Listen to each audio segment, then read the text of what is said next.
let's continue with the Metropolitan Division. I think that's going to be a division that's going to be a little less intense than in the past.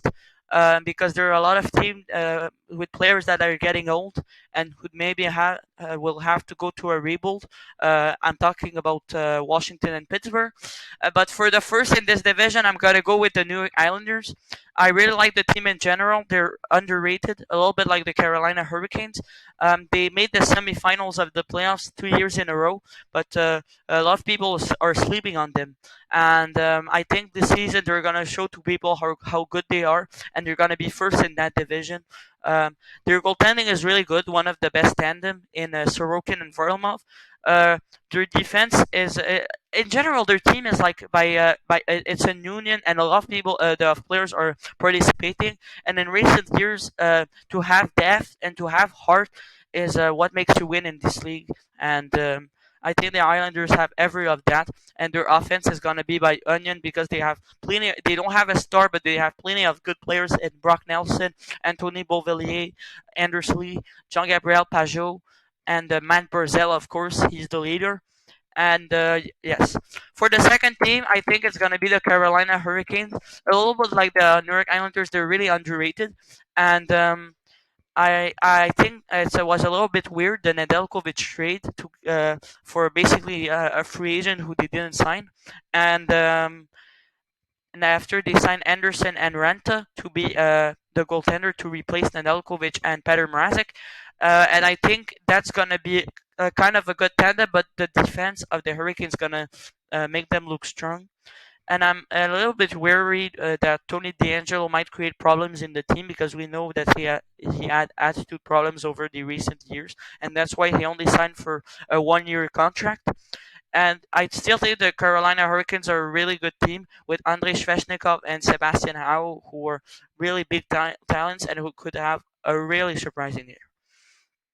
In third, I got the Philadelphia Flyers. I think it's going to be really, really hard to score on them because they already had a good defense in Travis Sinheim. They had Ivan Provorov, who's one of the best defensive defensemen and also offensive.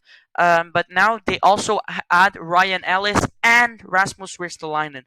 And these two guys are going to really help. Ryan Ellis is an aggressive demon who can also produce defensively, and it's going to be really hard to pass them to get shots on net. But and if they do get past them, they have to get past another man who is amazing named Carter Hart. And even if he just had a bad year, he just signed under 4 million, and I think he's going to come back really strong and show people he's good. He's going to be one of the best goalie in the league. That's why I think the Flyers are going to be third. Now for the team that are going to miss the playoffs, I talked about it, but the Capitals are a team that's with players that are getting old, and I think this is their last season was their last year, and they're gonna miss it this year. Ovechkin is getting old, Backstrom is getting old, Hoshi is getting old. Um, uh, so yeah, and the goaltending situation I don't really like. So yeah, and in fifth, another team similar, the Pittsburgh Penguins.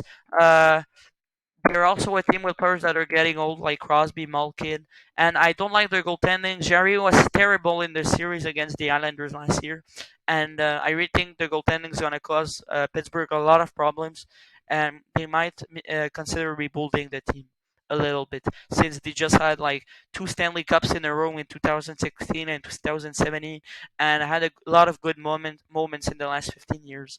In sixth place, I think it's gonna be the New Jersey Devils, but they could be higher. I like the Dougie Hamilton's signature. I think the team, if Hughes has a breakout season, same for Itcher, they can be even higher. In seventh place, I got the Rangers, another young team with Capo Caco, Alexis Lafreniere, but maybe it's not the time enough, but because I think really the Flyers, Hurricanes, and Islanders and the other two wildcards in the Atlantic Division are all better than the Rangers. But who knows? They can surprise.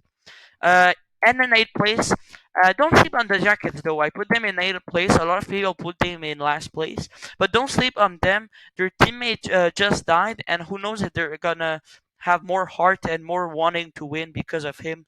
It's not impossible. So yes, thank you for listening to the Metropolitan Division predictions.